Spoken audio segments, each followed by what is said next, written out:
University के पहले ही साल एक लड़के ने मुझे प्रपोज कर दिया। वो लड़का यूनिवर्सिटी में मुझसे 1 साल सीनियर था। मैंने उसे साफ साफ इनकार कर दिया क्योंकि मैं उससे मोहब्बत नहीं करती थी। तब उसने मुझे दोस्ती की ऑफर दी तो मैंने उसकी दोस्ती की ऑफर कबूल कर ली।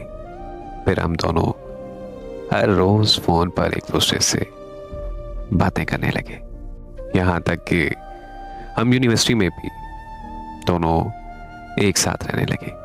उसने मेरी बर्थडे पर मुझे और मेरी दोस्त को पार्टी दी।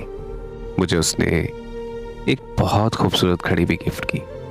वो मेरा ऐसा ख्याल रखता था कि मैं उसकी दोस्त नहीं बल्कि बीवी हूँ।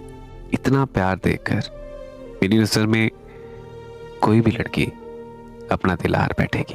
तो आखिरकार मुझे भी उससे मोहब्बत हो गई। जब मैंने उसे प्रपोज किया तो वो बहुत खुश हुआ। फिर हम दोनों एक दूसरे के प्यार में इतना ज्यादा डूब गए कि हमें दुनिया की कोई परवाह नहीं रही।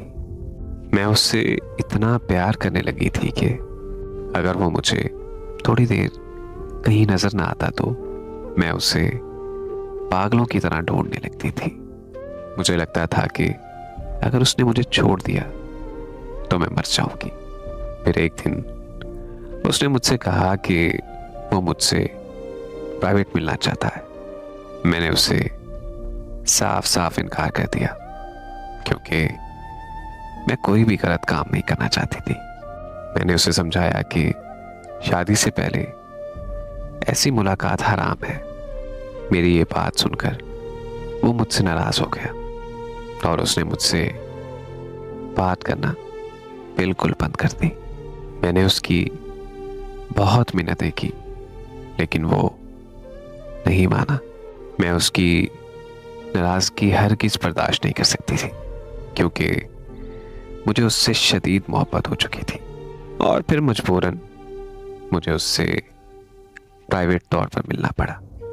उसने मुझसे वादा किया था कि वो मेरे साथ कुछ गलत नहीं करेगा, लेकिन उसने मेरे साथ जबरदस्ती सब कुछ कर लिया। उस मुलाकात के बाद उसकी मोहब्बत मुकम्मल तौर पर बदल गई। उसने मुझे इग्नोर करना शुरू कर दिया और कुछ ही दिनों बाद उसने मुझसे लड़ाई करके मुझे छोड़ दिया। मैंने उसकी बहुत मिन्नतें की, उसके बहुत तरले किए कि वो मुझे ना छोड़े, लेकिन उसने मेरी एक नहीं सुनी। अब वो किसी और लड़की के साथ यूनिवर्सिटी में घूम रहा होता है। मैं जिसे मोहब्बत समझ बैठी थी वो मोहब्बत नहीं बल्कि एक हैवान का बिछाया हुआ जाल था ताकि वो मेरा शिकार कर सके, अपने जिस्म की भूख को कम कर सके। और देखो, मैं बेवकूफ सी लड़की उसके जाल में फंस गई। आज मुझे उसके छोड़ जाने की तकलीफ से ज्यादा इस बात की तकलीफ है कि उसने मेरा इस्तेमाल करने के लिए उसने मेरी फीलिंग्स के साथ खेला। मैं जब ये चीजें सोचने लगती हूँ तो मेरा दिमाग फटने लगता है। अब ये आलम है कि मुझे अपने आप से घिन आती है और मैं कोई पहली लड़की नहीं जिसके साथ ऐसा हुआ है, बल्कि आज तक इस हैवानियत का शिकार लाखों लड़कियां हो रही हैं क्योंकि हमारे माशरे में ऐसे हैवानों की तादाद बढ़ चुकी है।